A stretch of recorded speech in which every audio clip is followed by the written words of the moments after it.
O podcast que você ouve agora é uma produção da Central 3.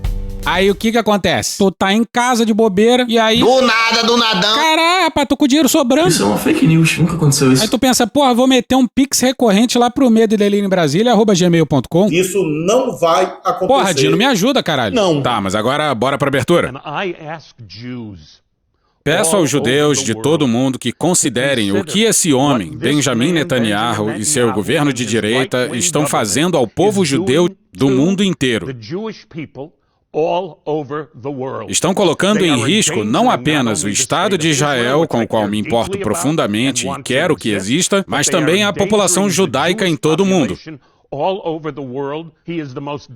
Ele é muito perigoso, e não só desde 7 de outubro. Tem sido uma situação profundamente problemática. Ele está colocando os judeus em risco ao colocar em risco quem está em Gaza.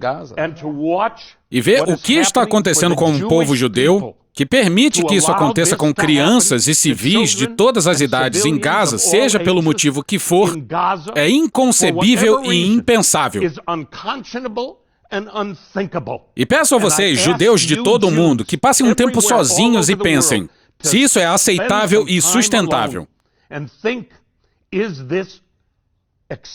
Como pode, se isso foi feito com vocês, com seus ancestrais, e aí vocês dão as costas e fazem o mesmo com outras pessoas?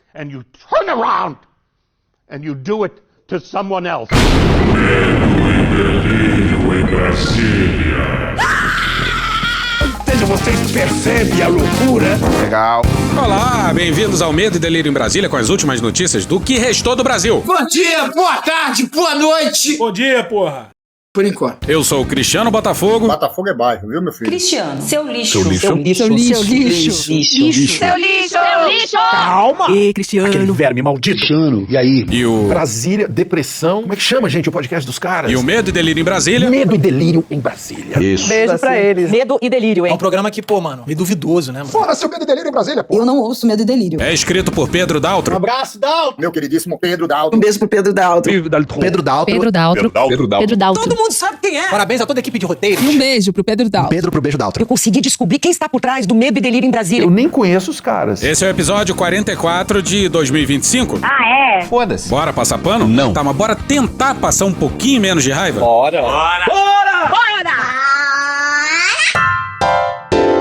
Medo e Delírio gringo. Pô, toda hora isso, Mas cara. pera aí, é porque faz tempo que a gente não faz um episódio desse. Será mesmo? E aquele grande show de insanidade do Peter Thiel não conta, não. Eu nunca contou uma mentirinha pra namorada. Se não contasse, a noite não ia acabar bem. Caralho, bicho. Mas aquele episódio do Peter Thiel foi um episódio sobre saúde mental. No caso, a falta dela. Mas agora sim, a gente demorou imensamente pra voltar a falar sobre Gaza. Quando, enfim, a gente volta a falar, já estamos falando de um estágio de solução final. Endlösung. Lá atrás, o Hitler e os seus fascistas decidiram pela Endlösung der Judenfrage, a chamada solução final pro povo judeu. E agora, a gente tem o líder do Estado de Israel discutindo com o Leader of the Free World. Vai tomar no cu. Tá bom, já. Pois é, discutindo com o líder do mundo livre. Sem ser o Fred 04, discutindo uma espécie de Endlösung des Palästinensischen Volkes, ou a solução final pro povo palestino. E aqui a gente precisa voltar pros primeiros dias de fevereiro desse ano, quando o Trump e o Netanyahu se encontraram na Casa Branca. E a reportagem do Channel 4 da Inglaterra tava no tom correto. Acertou, miserável. Mas mesmo para seus padrões de violação de normas, o que Donald Trump disse em seguida deixou a sala e o mundo boquiabertos. Que é isso, bicho? Os Estados Unidos tomarão a faixa de Gaza. Repito. É o quê? Vou falar de novo. Caralho! E vamos fazer coisas lá, vamos ser os donos dela. Além dos responsáveis por desativar todas as bombas perigosas não detonadas e outras armas no local, vamos nivelar o terreno. E vamos nos livrar dos prédios destruídos, nivelar o terreno, criar um desenvolvimento econômico que vai oferecer um número ilimitado de empregos e moradias para as pessoas da área. É mentira dele. Vamos fazer de verdade algo diferente. Não dá pra voltar atrás. Se voltar, vai acabar do mesmo jeito que tem sido por 100 anos. Vamos devolver a calma e a estabilidade na região e expandir a prosperidade, as oportunidades e a esperança para as nossas nações e para todos os povos do Oriente Médio, incluindo as nações árabes e muçulmanas. Isso é muito importante. Queremos que as nações árabes e muçulmanas tenham paz, tranquilidade e vidas ótimas. Pode crer, bicho. No primeiro mandato, o Trump já era maluco. Mas o que a gente tá vendo nesse segundo mandato faz o Trump de 2017 a 2021 parecer até razoável. Os jornalistas ficaram chocados e incrédulos ao saberem que Donald Trump, o presidente teoricamente não intervencionista, promotor do America First, estava propondo que os Estados Unidos tomassem o controle de Gaza, a possuíssem e a desenvolvessem, o que era nada menos que surpreendente. Pois o Trump dizia que não ia intervir em nada. É promessa dos 2 mandatos. Estados Unidos não iam se meter em porra nenhuma, que as guerras só aumentavam a dívida americana, que os aliados iam ter que se defender com o próprio dinheiro, sem esperar ajuda nenhuma dos americanos. O senhor falou hoje sobre os Estados Unidos controlarem um território soberano. Que autoridade o senhor teria para fazer isso? O senhor está falando sobre uma ocupação permanente? Eu enxergo sim uma posse de longo prazo. Se bobear, vai ter um contrato entre Estados Unidos e Israel. Israel desfrutando por 50 anos e etc. E pra quem não sabe, todo mundo com quem conversei adora a ideia dos Estados Unidos possuírem aquele pedaço de terra, desenvolverem ela, criando milhares de empregos com algo que será magnífico, em uma área realmente magnífica, que ninguém conheceria, ninguém poderia olhar, porque tudo que eles veem é morte, destruição e escombros. Por que será? É morte e destruição feitas com equipamentos vendidos pelos Estados Unidos, com a ajuda da inteligência estadunidense. Israel dificilmente ia fazer o que fez sem o tio Sam e sem o apoio europeu. Afinal, como a gente aprendeu com o Island Papi no episódio passado sobre Gaza, Israel nada mais é do que uma tentativa europeia de fazer uma Europa fora do continente europeu. Estudei isso muito durante muitos meses. Não quero ser bonitinho nem espertinho, mas a Riviera do Oriente Médio. Vai tomar no cu, bicho. Isso pode ser uma coisa muito ruim, isso pode ser muito magnífico.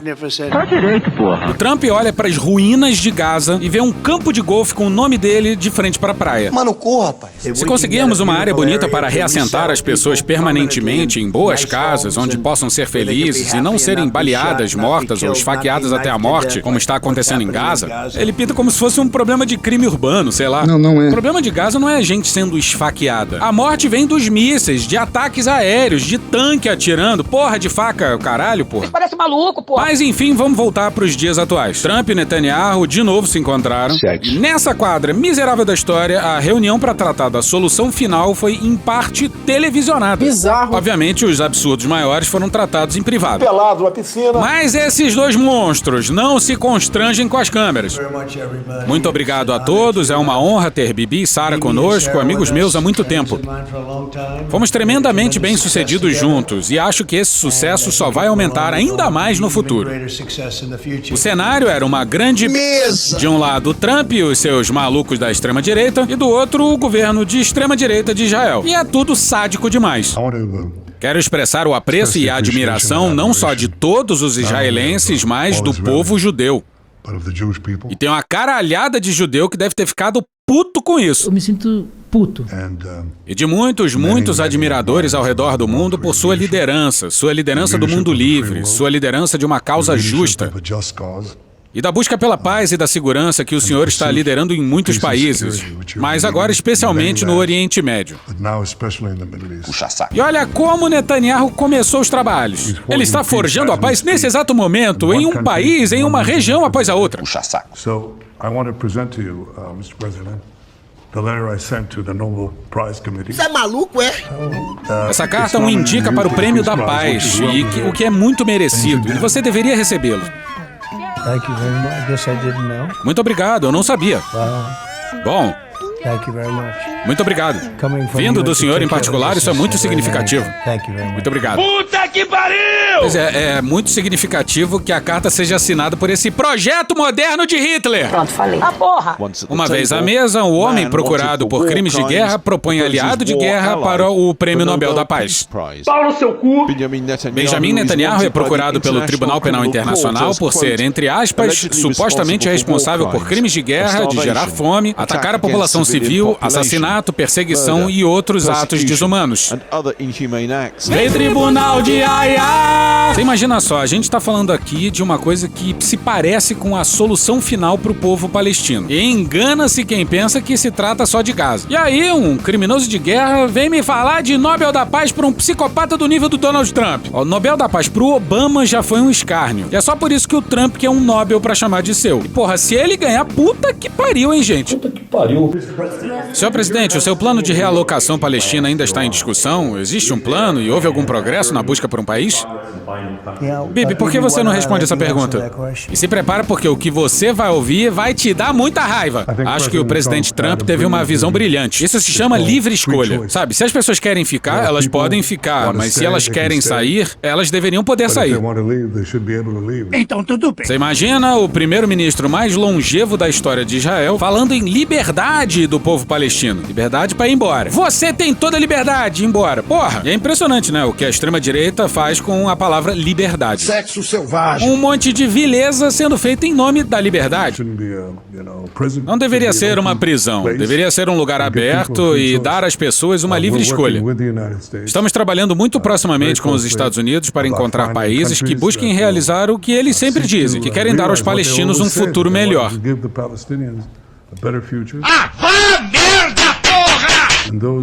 E aqueles que... Acho que estamos perto de encontrar vários países. Mentira! E acho que isso vai dar, de novo, a eles a liberdade de escolha. Os palestinos deveriam ter liberdade de escolher. E espero que possamos garanti-la em breve. E tivemos uma grande cooperação dos países vizinhos de Israel, uma grande cooperação de cada um deles, então algo de bom vai acontecer.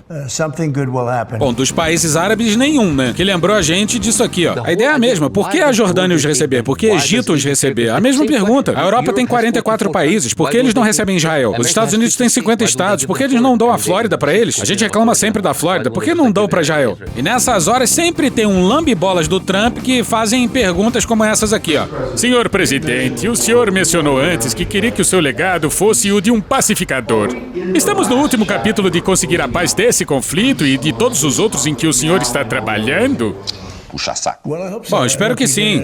Olha só, fizemos um trabalho com a Índia, Paquistão, Sérvia, Kosovo, Ruanda e Congo. Isso tudo aconteceu nas últimas 3 semanas, mais ou menos, Marco. Imagina, ele falou do Congo, o cara nem sabe onde é que é o Congo, porra. Pessoas que estavam presas por coisas horríveis, sabe? Eles libertaram prisões. Do mundo inteiro, do Congo, da África. Muitas dessas pessoas vêm do Congo. Muitas pessoas vêm do Congo. Não sei o que é isso, mas elas vieram do Congo.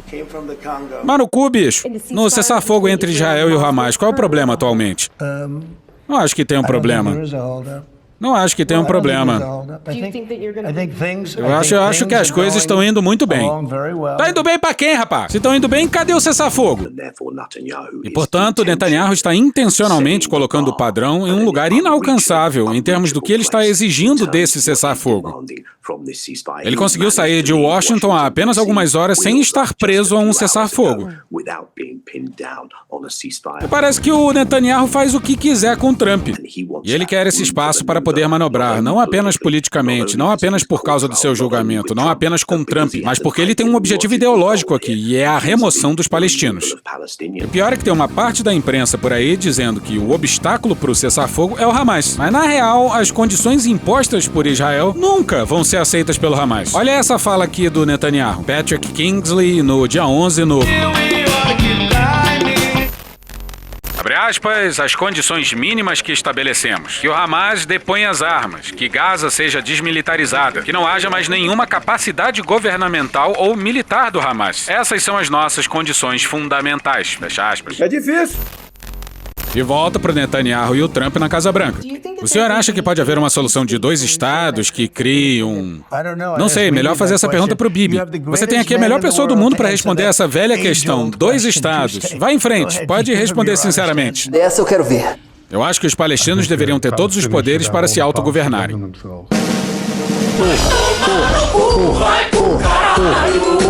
Vai se fuder! Puta que pariu! Netanyahu faz de tudo pra nunca falar em 2 estados, e nisso ele é sincero. Mas nenhum desses poderes deveria nos ameaçar. Isso significa que certos poderes, como a segurança geral, sempre permanecerão em nossas mãos. Isso é um fato. E ninguém em Israel vai concordar com qualquer coisa diferente disso, porque nós não cometemos suicídio. Nós queremos a vida. Ele enrola, mas em nenhum momento ele diz apoiar a solução de 2 estados. Só fala abstratamente, em paz. O crime do Netanyahu é amar demais. Nós prezamos pela vida de nós mesmos, de nossos vizinhos. E acho que podemos alcançar a paz entre nós e todo o Oriente Médio com a liderança do presidente Trump. E trabalhando juntos, acho que podemos estabelecer uma paz muito ampla que incluirá todos os nossos vizinhos. Vocês estão lembrando que o Netanyahu está com um mandado de prisão expedido pelo TPI, né? O provável novo prefeito de Nova York, Zohran Mamdani, um socialista democrático e um crítico vocal tanto de Israel quanto do senhor, disse que o prenderia se o senhor fosse a Nova York e ele fosse o prefeito. O senhor leva isso a sério? Isso o preocupa? O senhor tem uma resposta para isso? Não estou preocupado com isso. Eu tiro ele de lá. Olha, tem muita loucura no mundo, mas acho que nunca acaba. Quer dizer, isso é loucura. Sabe, é uma tolice, de muitas maneiras, porque simplesmente não é algo sério. E os problemas do Netanyahu com a prisão não se referem só às denúncias de corrupção nas quais ele foi condenado, não, hein? Depois do 7 de outubro, as pessoas disseram que os palestinos tinham um Estado. O Hamas ficou em Gaza e vejam o que fizeram com ele. Pois é, ninguém falou isso. O fato de ter eleição não fazia de Gaza um Estado completo, mas sim uma prisão autogovernada. E governada por quem recebia, no passado, dinheiro de Israel via Catar para enfraquecer os moderados. E enfraquecer exatamente o papo de 2 estados, usando o radicalismo como espantalho para expulsar os palestinos da sua própria terra. Eles não construíram para cima, mas para baixo, para os bunkers, para os túneis do terror. Depois disso, massacraram nosso povo, estupraram nossas mulheres, decapitaram nossos homens, invadiram nossas cidades, vilas e nossos kibbutzim e fizeram massacres horríveis. Lembrando que isso aí é uma lista de coisas deploráveis, seja de quem vier. Ele menciona aí, por exemplo, os estupros. E vale falar que esse crime é sistematicamente empregado pelas Forças Armadas de Israel contra os palestinos, em especial nas prisões israelenses, mas não só lá. Bora para um press release lá da ONU no dia 13 de março. Israel tem empregado cada vez mais violência sexual, reprodutiva e outras formas de violência de gênero contra palestinos, como parte de um esforço mais amplo para minar seu direito à autodeterminação, e tem praticado atos genocidas por meio da destruição sistemática de instalações de saúde sexual e reprodutiva, de acordo com um novo relatório divulgado hoje pela Comissão Internacional Independente de Inquérito da ONU sobre os territórios palestinos ocupados, incluindo Jerusalém Oriental e Israel. O relatório documenta uma ampla gama de violações perpetradas contra mulheres, homens, meninas e meninos palestinos em todo o território palestino ocupado desde 7 de outubro de 2023, que constituem um elemento importante dos maus tratos aos palestinos e fazem parte da ocupação ilegal e da perseguição de palestinos como grupo.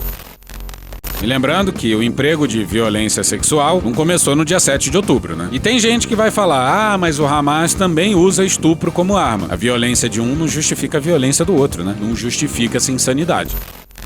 Abre aspas, as evidências coletadas pela comissão revelam um aumento deplorável na violência sexual e de gênero, fecha aspas, disse Navi Pillay, presidente da comissão. Abre aspas, não há como escapar da conclusão de que Israel empregou violência sexual e de gênero contra palestinos para aterrorizá-los e perpetuar um sistema de opressão que mina o direito à autodeterminação, fecha aspas. O relatório constatou que a violência sexual e de gênero, que aumentou em frequência e gravidade, está sendo perpetrada em todo o território palestino ocupado, como uma estratégia de guerra para Israel dominar e destruir o povo palestino. Formas específicas de violência sexual e de gênero, como desnudamento e nudez pública forçada, assédio sexual, incluindo ameaças de estupro, bem como agressão sexual, fazem parte dos procedimentos operacionais padrão das forças de segurança de Israel em relação aos palestinos. Outras formas de violência sexual e de gênero, incluindo estupro e violência contra os genitais, foram cometidas sob ordens explícitas ou com incentivo implícito da alta liderança civil e militar de Israel, segundo o relatório.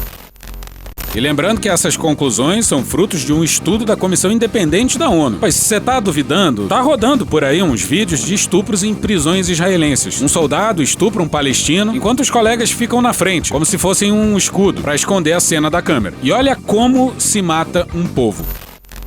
A comissão constatou que as forças israelenses destruíram sistematicamente instalações de saúde sexual e reprodutiva em Gaza. Simultaneamente, impuseram um cerco e impediram a assistência humanitária, incluindo o fornecimento de medicamentos e equipamentos necessários para garantir gestações, partos e cuidados pós-parto e neonatais seguros. Esses atos violam os direitos reprodutivos e a autonomia de mulheres e meninas, bem como seu direito à vida, à saúde, à constituição de uma família, a dignidade humana, a integridade física e mental, a liberdade de tortura e outros tratamentos cruéis, desumanos ou degradantes, a autodeterminação e ao princípio da não discriminação. Mulheres e meninas morreram em decorrência de complicações relacionadas à gravidez e ao parto devido às condições impostas pelas autoridades israelenses, que negaram o acesso a cuidados de saúde reprodutiva, atos que constituem o crime de extermínio contra a humanidade. A comissão concluiu que as autoridades israelenses destruíram, em parte, a capacidade reprodutiva dos palestinos em Gaza como um grupo, por meio da destruição sistemática de cuidados de saúde reprodutiva e sexual, o que equivale a 2 categorias de atos genocidas no Estatuto de Roma e na Convenção sobre o Genocídio, incluindo a imposição deliberada de condições de vida calculadas para provocar a destruição física dos palestinos e a imposição de medidas destinadas a impedir nascimentos.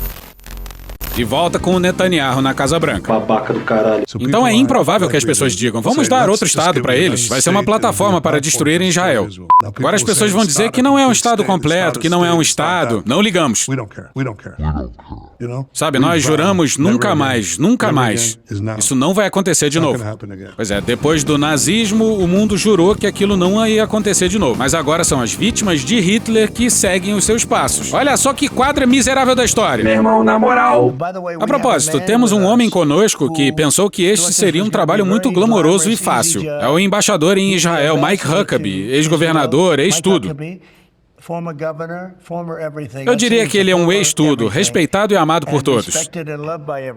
E ele ama Israel, ele ama o Estado de Israel. Ninguém ama mais do que ele. E ele não é judeu, e ele ama Israel.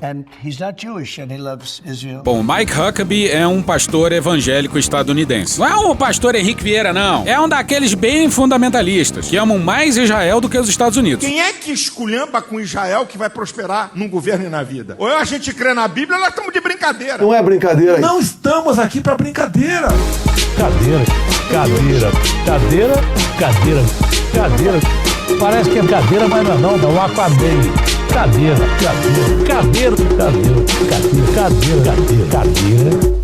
Quanto é que tá a batata? Legal. Mas quem é o Mike Huckabee? Não existe Cisjordânia, é Judeia e Samária. Não existem assentamentos, são comunidades, bairros e cidades. É o caralho. Não existe ocupação. Esse é o homem que o presidente Trump nomeou como embaixador dos Estados Unidos em Israel. O cristão evangélico Mike Huckabee é um fervoroso defensor de Israel e do sionismo. Ele é consistentemente contra a solução de 2 estados, que prevê um estado israelense e um palestino separados coexistindo pacificamente. Em vez disso, ele sugeriu que os palestinos poderiam se mudar para outros países, argumentando que há muitas terras para eles em nações como Jordânia, Egito e Síria. Ele disse isso mesmo? Depois que Trump venceu seu segundo mandato, Huckabee se tornou o primeiro americano não judeu a ser nomeado embaixador em Israel em quase 20 anos, e representa uma tendência crescente do sionismo cristão nos Estados Unidos. Se eu apoio Israel, sim. E por quê? Porque acredito na Bíblia. É simples assim. Então, o que é o sionismo cristão? É uma ideologia que baseia o seu apoio político a Israel na crença de que o Estado moderno de Israel está vinculado a uma profecia bíblica e que a segunda vinda de Cristo está profeticamente ligada a Israel. Doideira! Existem aproximadamente 30 milhões de sionistas cristãos nos Estados Unidos. Nas últimas décadas, contribuíram com milhões de dólares para novos assentamentos israelenses. O presidente Trump sabe claramente que os crentes evangélicos dos Estados Unidos votaram nele 89% nessa última eleição. Eles foram uma parte realmente fundamental na reeleição. Ele também reconhece, assim como muitos judeus americanos, que os cristãos evangélicos dos Estados Unidos apoiam Israel, provavelmente de forma mais sólida do que a maioria dos judeus americanos.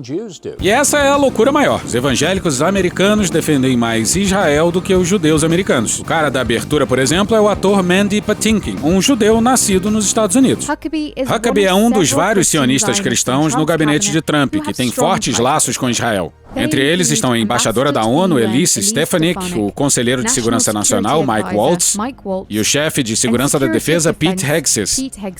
Huckabee relaciona sua fé à sua defesa do controle israelense da Cisjordânia ocupada e à expansão dos assentamentos israelenses, afirmando que o título de propriedade foi dado por Deus a Abraão e seus herdeiros, e se alinhou a grupos de colonos de direita.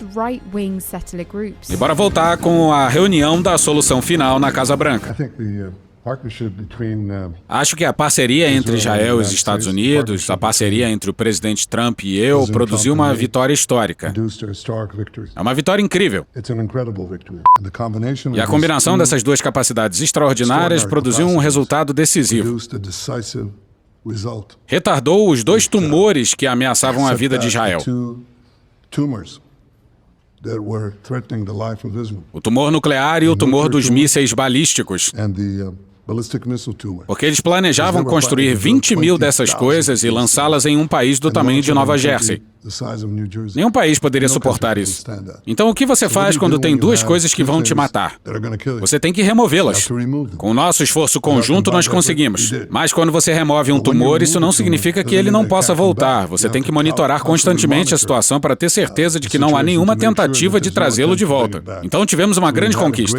O câncer Netanyahu falando em tumor. A solução final de Trump e de Netanyahu é tomar Gaza e expulsar de lá 2 milhões de palestinos. E aí, na sequência, vai vir a Cisjordânia, onde não tem o Hamas. O problema nunca foi o Hamas, para quem o Netanyahu dava dinheiro via Catar até o 7 de outubro. Mas vamos falar mais dessa solução final. Vamos falar com Daniel Levy. Ele é o presidente do projeto Estados Unidos para o Oriente Médio e um ex-negociador israelense. Esse cara já foi da IDF, Departamento de Defesa de Israel. Já foi conselheiro de ministro da Justiça e foi negociador do lado israelense durante os governos de Yitzhak Rabin e Ehud Barak.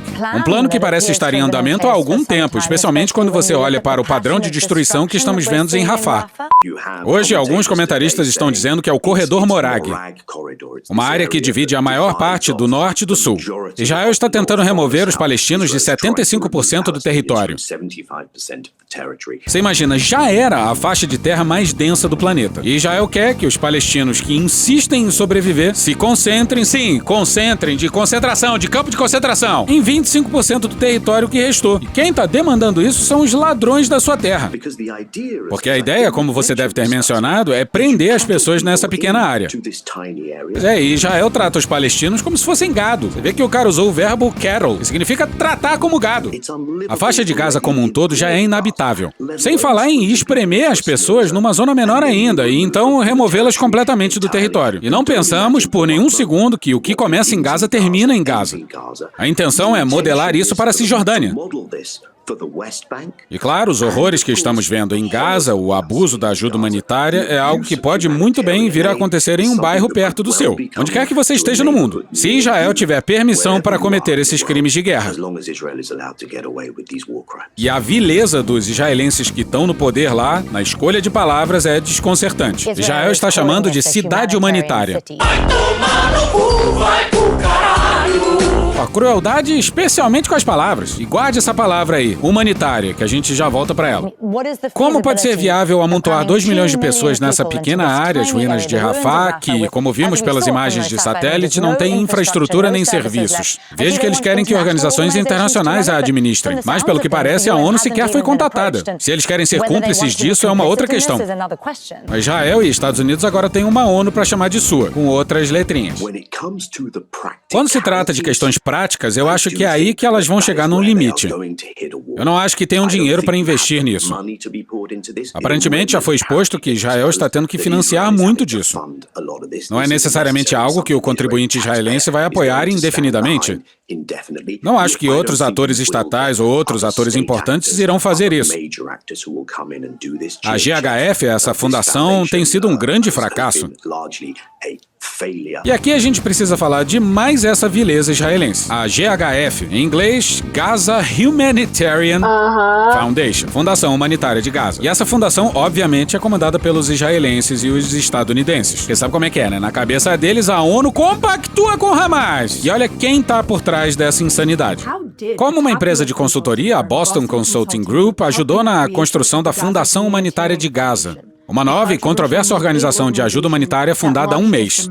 Mas nesse mês, mais de 400 pessoas foram mortas e mais de 3.000 ficaram feridas no caminho para os locais de ajuda da GHF ou nos arredores. Pois é, num mesinho só.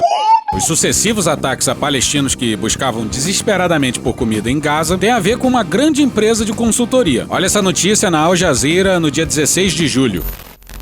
Desde o amanhecer, os ataques israelenses na faixa de Gaza mataram pelo menos 81 pessoas, incluindo 25 que buscavam ajuda humanitária, segundo fontes médicas disseram à Al Jazeera. Desde que o GHF começou a operar no enclave no final de maio, pelo menos 875 pessoas foram mortas buscando comida, segundo as Nações Unidas, que informaram na terça-feira que 674 dessas mortes ocorreram nas proximidades dos locais onde opera o GHF. Esse tipo de monstruosidade planejada e executada pela Boston Consulting Group, que nessa matéria que vai a seguir é chamada pelas suas iniciais, BCG. Na primeira semana depois do lançamento da GHF, depois que cerca de 70 recipientes de ajuda humanitária foram mortos a caminho dos locais de ajuda da GHF, o BCG deu um passo atrás e cancelou seu contrato com a fundação. Terminaram o contrato porque pegou mal demais. Mas é importante saber que o BCG está envolvido nesse projeto desde o ano passado. Eles criaram a gestão empresarial da fundação, estabeleceram um plano de preços e compras. Depois, aos documentos de planejamento vazados do projeto, então ainda sem nome, que eventualmente seria a GHF, vazados para o Washington Post. Eles incluíam planos para o que soava muito como campos de concentração em Gaza.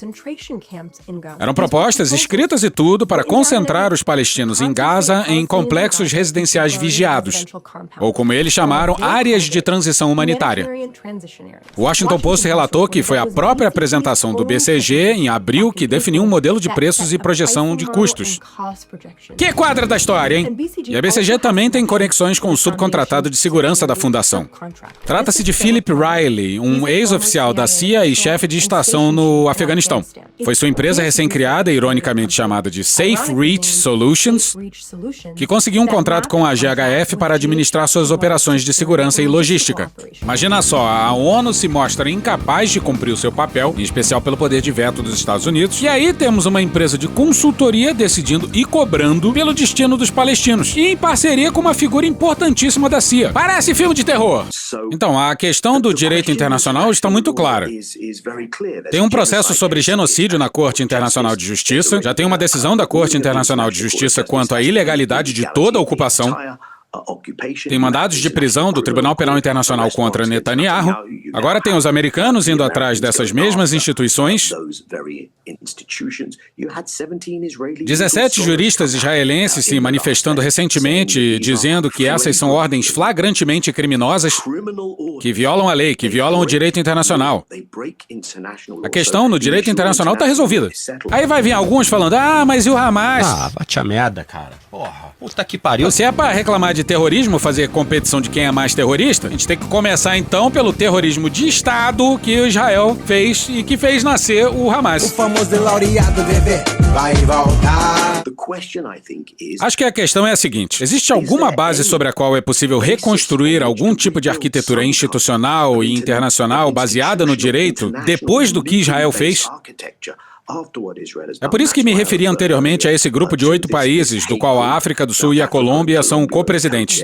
São apenas 8 membros, mas é provável que mais de 25 estejam na próxima reunião do grupo. Bora pro Lorenzo Santiago, no Brasil de Fato, no dia 16. Ministros de 30 países concluíram nesta quarta-feira, dia 16, em Bogotá, na Colômbia, a cúpula do chamado Grupo de Haia e emitiram uma declaração conjunta com o objetivo de impedir o fornecimento de armas para Israel. O mundo demorou, mas temos aí, além da anfitriã Colômbia, África do Sul, China, Catar, Portugal, Chile, Uruguai, Bolívia, Argélia, Turquia, Líbano, Cuba, Honduras, Malásia, Namíbia e Senegal. E o Brasil também tá nessa. Brasil! O documento reforça um movimento de pedir o fim dos ataques israelenses e tentar barrar a chegada de mais auxílios militares à região. Abre aspas, precisamos impedir o fornecimento ou a transferência de armas, munições, combustível militar, equipamento militar relacionado e equipamento de dupla utilização para Israel, conforme apropriado, fecha aspas, disse Maurício Jaramillo Racir, vice-ministro colombiano de assuntos multilaterais. E essa movimentação é importantíssima. Você vai falar que hoje lembramos do genocídio de Srebrenica. É assim que o dia oficial é chamado, faz 30 anos. No final do século passado tivemos Srebrenica, tivemos Ruanda e vimos os fracassos da comunidade internacional. Mas ao final do primeiro quarto desse século, estamos vendo não apenas o fracasso. Isso está muito mais disponível para nós em nossas telas, em nossos dispositivos. Estamos vendo a cumplicidade ativa, a permissão ativa desse genocídio por parte dos Estados ocidentais. E o Petro, o presidente da Colômbia, foi bem demais. Se houver escravos, os escravos se revoltarão. E Gaza é simplesmente um experimento dos mega ricos, tentando demonstrar a todos os povos do mundo como responder a uma rebelião da humanidade. Eles planejam bombardear a todos nós. E essa perspectiva de barbárie obviamente mata o multilateralismo que as nações buscam. Mata a ideia de uma democracia global, mata todas as instituições internacionais.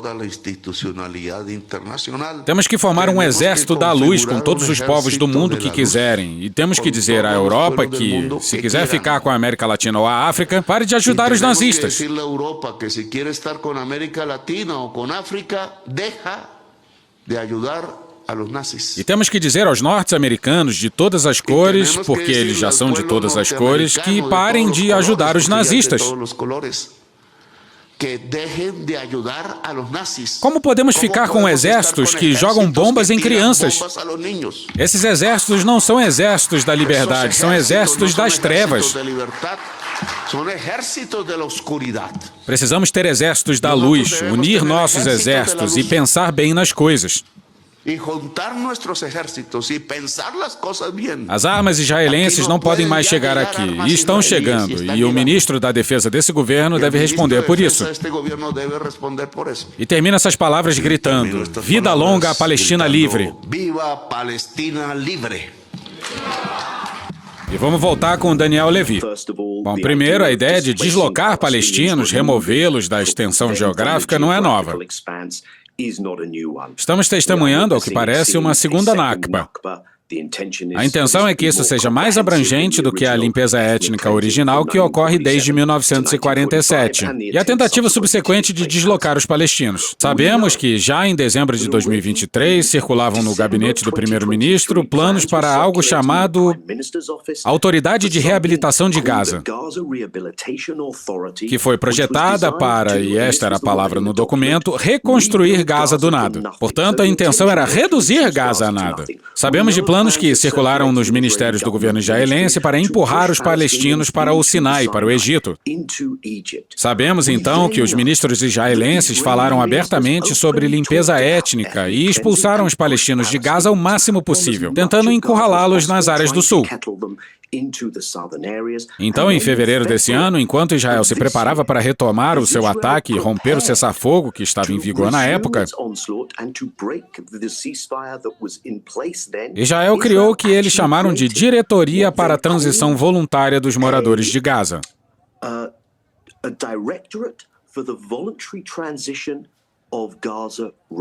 Não há nada de voluntário em expulsar pessoas quando você destruiu todas as casas, a infraestrutura, você deixou a população faminta. E agora vemos isso.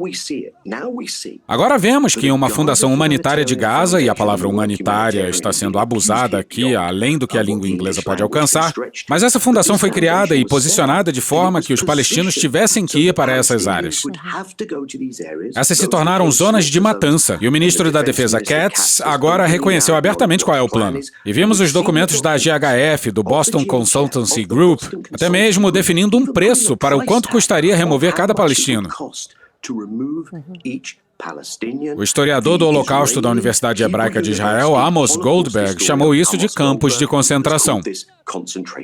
E nem nos seus sonhos mais tórridos o Netanyahu imaginava o governo dos Estados Unidos propondo uma desgraça dessa. Quando Trump anunciou isso 5 meses atrás, o espanto do Netanyahu era visível. Até ele se surpreendeu. E agora não é diferente.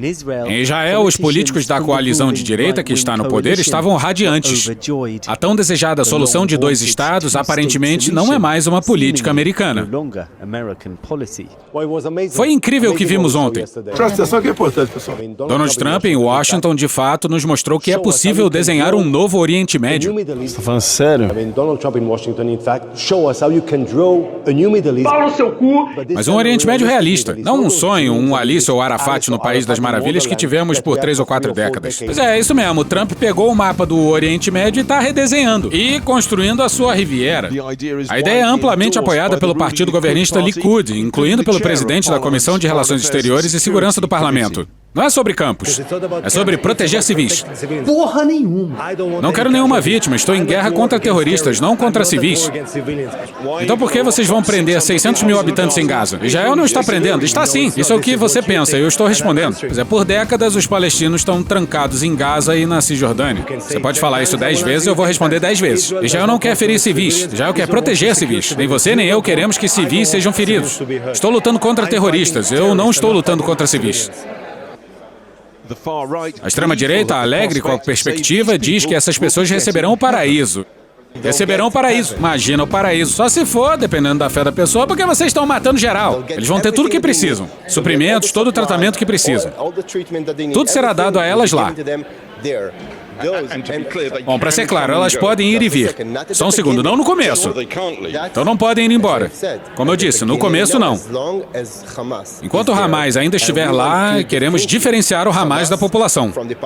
E vai caber aos israelenses decidir quem é do Hamas e quem não é. E que se for do direito internacional. Bom, pouco antes de entrarmos no ar, eu falei com o embaixador palestino, Hussam Zomlot, e perguntei se ele estava levando o plano de Trump a sério. Claro, você também. Todo mundo deveria levar isso a sério, porque não se trata mais da Palestina. Nós, o povo palestino, estamos acostumados com isso. Fomos submetidos a uma guerra de extermínio por 100 anos.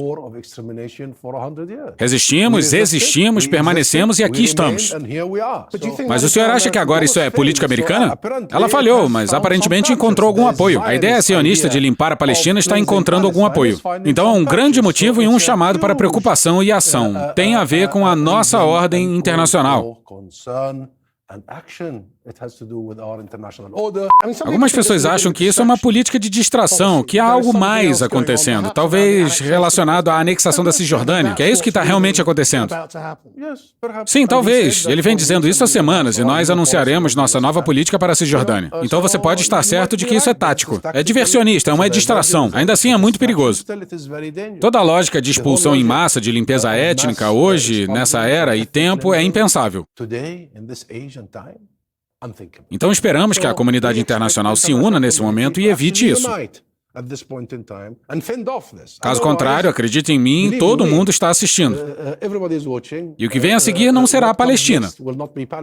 Gaza foi a última de uma enxurrada de reivindicações. Ele quer tomar conta do Canadá, do Panamá, ou do que quer que seja, da Groenlândia e tudo mais. Então isso não é uma piada. Pois é, na posse do Trump, ele falou isso aqui, ó.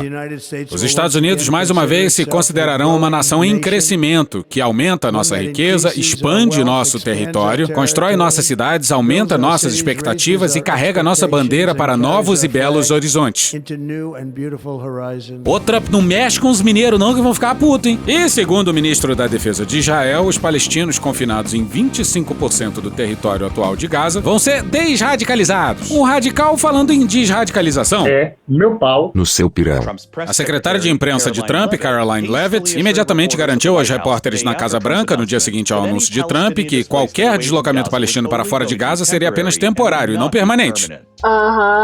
Mas aí, poucos dias depois, durante uma entrevista na Fox News, Trump contradisse sua própria secretária de imprensa sobre o assunto, afirmando que os palestinos não teriam, de fato, permissão para retornar a Gaza depois.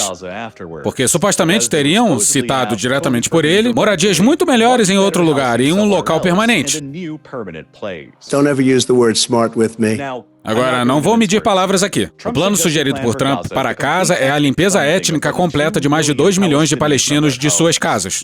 Trump insistiu que os palestinos supostamente desejarão deixar Gaza voluntariamente, mas não há nenhuma maneira prática de que isso esteja remotamente no reino das possibilidades. Os palestinos de Gaza jamais, em hipótese alguma, concordarão com o que é essencialmente mais uma Nakba para eles, repetindo o deslocamento violento de seus ancestrais em meio à criação de Israel em 1948, que forçou muitos deles a irem para a faixa de Gaza. Qualquer remoção deles de Gaza exigirá força bruta, seja por parte de Israel ou dos Estados Unidos. As convenções de Genebra também são claras quanto à criminalidade de tal plano, se ele for realmente considerado e executado. Elas proíbem explicitamente transferências forçadas em massa de populações de terras ocupadas, independentemente do motivo. Enquanto o Tribunal Penal Internacional considera explicitamente transferências forçadas de populações de territórios ocupados como um crime de guerra ou um crime contra a humanidade. Por todas as definições de direito internacional, o plano para Gaza sugerido por Trump é, na melhor das hipóteses, um flagrante crime de guerra e tornou a limpeza étnica de milhões de pessoas uma política oficial declarada de seu governo, de forma revoltante. Mas teve um vídeo que pegou a gente durante a nossa pesquisa, hein? É uma entrevista com o príncipe Turki, que já chefiou a inteligência saudita e faz parte da família real. E nada do que ele disse foi sem autorização, digamos assim. Príncipe Turki, bem-vindo ao programa. Você estava digerindo o que veio da Casa Branca ontem à noite. Você provavelmente ouviu a opinião de Ramallah. Então haverá uma frente árabe unida contra essa visão de Trump? Obrigado, senhora Mampur, pelo convite. É uma fantasia pensar que a limpeza étnica no século XXI pode ser tolerada por uma comunidade mundial que se mantém de braços cruzados e não responde a isso. O problema na Palestina não são os palestinos, é a ocupação israelense. E isso tem sido claro e compreendido por todos. Portanto, você tem resoluções das Nações Unidas pedindo a reciprocidade em troca de paz de 1967 até agora. A iniciativa de paz árabe, é claro, é baseada nisso e ofereceu a Israel não apenas relações diplomáticas, mas todas as coisas que Israel queria do comércio, da normalização, etc. Em troca do estabelecimento de um Estado palestino com sua capital em Jerusalém Oriental. Todas essas coisas eram política americana até essa última formulação que o Sr. Trump escolheu usar ao afirmar que quer melhorar as coisas quando, na verdade, isso vai transformar as coisas em mais conflito e mais derramamento de sangue.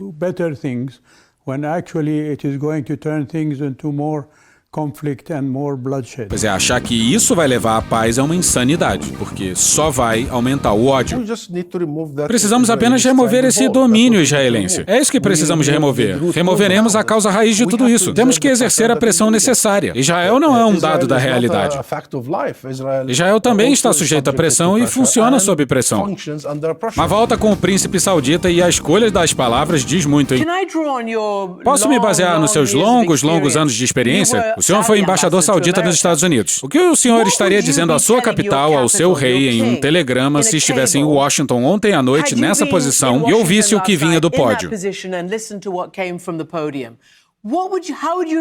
Como o senhor explicaria isso? Bom, posso dizer que estou feliz por não estar nessa posição, porque não há como explicar. Bom, com bastante elegância, com garbo e elan, ele está dizendo que o Trump é completamente maluco, que essa insanidade é indescritível.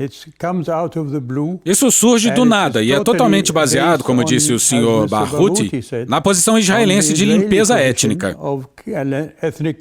Como a senhora mesmo mencionou, o senhor Ben-Gvir, que é o maior limpador étnico da Palestina, vem dizendo isso há 2 anos e meio.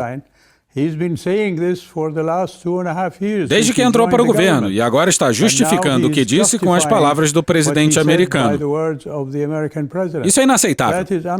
E cá estamos. De acordo com os números oficiais, 58.573 mortos e 139.607 feridos só em Gaza. Mas não é só isso não. O artigo que vai a seguir é de janeiro de 2025, mas ajuda a gente a entender que o estrago é pior. Matéria não assinada no Guardian no dia 10 de janeiro. Uma pesquisa publicada na revista médica Lancet estima que o número de mortos em Gaza durante os primeiros 9 meses da guerra entre Israel e o Hamas foi cerca de 40% maior do que os números registrados pelo Ministério da Saúde do território palestino. Não é pior do que isso. 59% dos mortos eram mulheres, crianças e pessoas acima de 65 anos. O estudo da Lancet afirmou que a capacidade do Ministério da Saúde palestino de manter registros eletrônicos de óbitos havia se mostrado confiável no passado, mas se deteriorou com a campanha militar israelense, que incluiu ataques a hospitais e outras instalações de saúde e interrupções nas comunicações digitais. O estudo utilizou dados de número de mortos do Ministério da Saúde, uma pesquisa online lançada pelo Ministério para que os palestinos relatassem mortes de parentes e obituários de mídias sociais para estimar que houve entre 55.298 e 78.525 mortes por ferimentos traumáticos em Gaza até 30 de junho de 2024. A melhor estimativa do estudo foi de 64.260 mortos, o que significaria que o Ministério da Saúde havia subestimado o número de mortes até aquele momento em 41%. A estimativa representava 2,9% da população de Gaza antes da guerra, ou aproximadamente 1 em cada 35 habitantes. A matéria explica a metodologia. Eles bateram o número com 3 bancos de dados diferentes. Mas vamos seguir. O número se refere apenas às mortes por ferimentos traumáticos e não inclui mortes por falta de assistência médica ou alimentação, nem os milhares que se acredita estarem soterrados sob os escombros. O Escritório Central de Estatísticas da Palestina estima que, além do número oficial de mortos do Ministério da Saúde, outros 11.000 palestinos estão desaparecidos e presumivelmente mortos. Pois é, enterrados nos escombros. E por trás de toda essa loucura tem o discurso de que, ora, Gaza tá inabitável. Então, já que é assim, vamos expulsar os palestinos. Como se a sistemática destruição de Gaza não tivesse outro objetivo, que não a expulsão dos palestinos da terra que é deles. Como se isso não tivesse sido planejado desde o início. Esse trecho que vai a seguir tem dados de janeiro de 25. De acordo com uma análise de dados do satélite Copérnicus Sentinel-1, publicada pela Reuters, mais de 60% de todos os edifícios presentes em Gaza foram destruídos ou danificados pelas guerras, com uma escala ainda maior de danos gerais relatados nas áreas do norte da faixa, anteriormente mais densamente povoadas, centradas em torno da cidade de Gaza. Aqui em cima, 74% dos edifícios dentro da cidade de Gaza, que antes abrigava mais de 500 mil de pessoas, foram danificados ou destruídos, enquanto 70% dos edifícios no norte de Gaza também foi danificado ou destruído. Para se ter uma noção da escala esmagadora da destruição, uma avaliação de danos feita pelo Centro de Satélites das Nações Unidas descobriu que quase 164 mil edifícios na faixa de Gaza foram danificados ou destruídos pela guerra até setembro de 2024. Quase 3 vezes mais edifícios do que existem na ilha de Manhattan, na cidade de Nova York. Entre os edifícios danificados ou destruídos, muitos dos quais são prédios de apartamentos altos com várias unidades, estão mais de 227 mil unidades habitacionais perdidas em Gaza, o que deixou a maior parte da população palestina do território desabrigada. Pois é, um povo sem casa. Só resta ele a terra, que está sendo roubada definitivamente. E o Netanyahu dizendo que os palestinos iam ser livres para decidir. Filhos da puta. Um estudo recente realizado pela organização sem fins lucrativos Oxfam concluiu que mais de 1,6 milhão de palestinos na faixa de Gaza estão atualmente desabrigados e vivendo em abrigos improvisados e rudimentares, o que representa a grande maioria da população do território antes da guerra. Foi estimado ainda pelas Nações Unidas que todos esses edifícios destruídos e danificados na faixa de Gaza deixaram para trás uma enorme pilha de escombros equivalente a cerca de 42 milhões de toneladas de detritos, 14 vezes mais detritos do que foi deixado para trás em Gaza por todas as outras guerras que eles lutaram com Israel desde 2008. Só para remover todos esses escombros do território, mesmo sob os melhores cenários de paz constante e grandes quantidades de equipamentos de construção modernos, levaria 14 anos para ser concluído, de acordo com um relatório da ONU publicado em abril de 2024. E para remover completamente todos os detritos e reconstruir Gaza completamente de volta ao seu estado pré-guerra, seriam necessários pelo menos 80 bilhões de dólares até agora, também de acordo com a ONU, deixando para trás essa conta enorme para qualquer um que considere ver Gaza reconstruída. E assumindo o pior cenário de Gaza permanecendo sob um bloqueio quase total por Israel, a ONU estimou que levaria surpreendentes 350 anos para reconstruir Gaza adequadamente de volta aos seus níveis de atividade econômica pré-guerra. Outra coisa que complica muito o futuro da vida e quaisquer considerações futuras sobre como reconstruir Gaza são os números desconhecidos, mas quase certamente massivos de bombas não detonadas, granadas, projéteis de artilharia e outras munições que agora se espalham pela faixa de Gaza. Apenas 200 dias após o início da campanha de bombardeio de Israel na faixa de Gaza, em abril de 2024, a Foreign Affairs relatou que a Força Aérea Israelense já havia lançado mais de 70 mil toneladas de bombas no território, o que ultrapassou a tonelagem de bombas lançadas em Dresden, Hamburgo e Londres durante a Segunda Guerra Mundial, todas juntas. Muitas dessas bombas israelenses, assim como muitas das bombas lançadas durante a Segunda Guerra Mundial, não explodiram ao atingir seus alvos, e agora estão espalhadas por Gaza, esperando para serem detonadas. Simon Elmont, especialista em explosivos da organização sem fins lucrativos Humanity and Inclusion, relatou recentemente ao Washington Post que provavelmente há dezenas de milhares de peças de munição não detonadas deixadas para trás na faixa de Gaza nesse momento, e que provavelmente levaria entre 25 e 30 anos apenas para remover a maior parte delas. Tudo isso representa não apenas um enorme obstáculo para qualquer esforço de reconstrução, mas também para a continuidade da vida e da segurança dos palestinos que permanecem em Gaza. Pois é, e se você aí ouve isso e acha que palestinos têm que sair de lá mesmo contra a vontade. Porra, vai abraçar o Netanyahu e o Trump, porra, vai pra casa do caralho. E tem mais crueldade, hein, mas tenha sua calma. Se você tá ouvindo esse episódio sem tradução, a gente vai colocar a tradução assim mesmo, porque estamos presumindo que uma ínfima minoria dos ouvintes desse podcast falam árabe. Todos os dias, os gritos de crianças famintas enchem os corredores do Hospital Kamal Advan, no norte de Gaza. Algumas crianças aqui na clínica de desnutrição nunca fizeram uma refeição completa em suas vidas. Após os ataques do Hamas em 7 de outubro, Israel cortou o combustível, a comida e a água de Gaza. Em poucas semanas, a fome se espalhou pelo norte. Israel não permite a entrada de jornalistas estrangeiros em Gaza. Então trabalhamos com repórteres palestinos que filmaram para nós no Hospital Kamal Advan em junho. Abdelaziz tem 5 meses e está faminto. O Dr. Ahmed Nasser tem cuidado dele com os poucos recursos que o hospital tem à sua disposição. Será que eu deveria estar preocupada? Ele já estava com febre há 20 dias quando eu o trouxe para o hospital. A situação é muito séria. O corpo da criança não consegue absorver nada.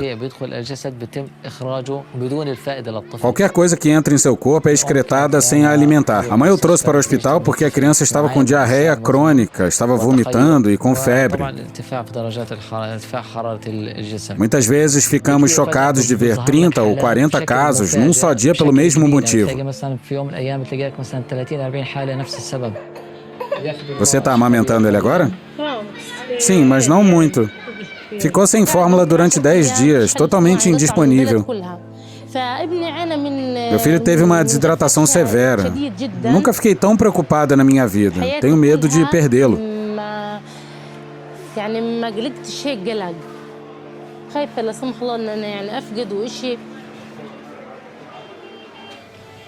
No segundo dia de filmagem, o coração de Abdelaziz parou.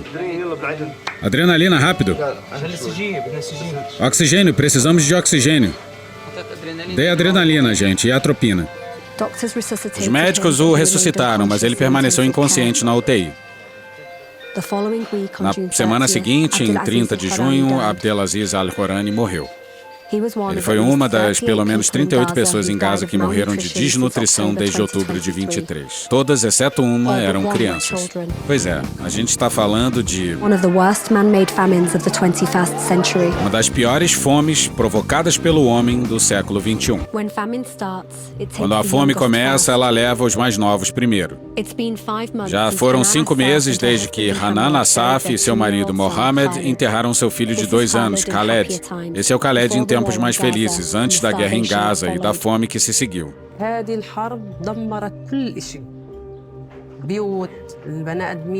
Essa guerra destruiu tudo. Casas, pessoas, árvores, pedras. Tudo foi destruído. Esse é o quarto do meu filho mais novo. As forças de ocupação o queimaram. Não nos deixaram com uma lembrança sequer, nada. O menino estava bem. De repente começou a chorar o tempo todo. Ele começou a comer menos porque não havia comida. Ele estava acostumado a beber leite, comer arroz e frutas. Mas desde o começo da guerra foi ficando em falta até que acabou. Não havia nada exceto plantas comestíveis que crescem por aí. E os preços de qualquer coisa que existia estavam inacreditáveis. O menino parecia um esqueleto, havia sumido. Tinha ido embora. Eu o segurava e era como um recém-nascido. Ele não conseguia mais sentar, se mexer ou andar. Seu corpo ficou muito fraco. Eu o levei para o hospital Kamal Advan, mas não havia remédios ou tratamento. Nos últimos 2 dias, ele estava em um respirador. Khaled morreu de desidratação grave e desnutrição no hospital Kamal Advan em 2 de fevereiro de 2024. Em julho, especialistas independentes da ONU disseram que havia uma grande fome em Gaza. Mas Israel diz que isso não é verdade e culpa grupos humanitários pela escassez de ajuda. Os Estados Unidos não admitem publicamente que Israel está bloqueando a ajuda, que é um crime de guerra. E olha o que diz o Stacey Gilbert, que teve um cargo na Secretaria de Estado durante o governo Biden e saiu em protesto. Os Estados Unidos fornecem a Israel bilhões de dólares em financiamento para a segurança todos os anos. Há uma lei americana que proíbe a transferência de armas para países que estejam bloqueando a assistência humanitária. O governo nega deliberadamente os fatos em campo porque cortar o financiamento para a segurança teria consequências. Permite que a venda de armas continue. As armas são o motor que alimenta essa guerra. E não estamos assumindo a responsabilidade por nosso papel nela.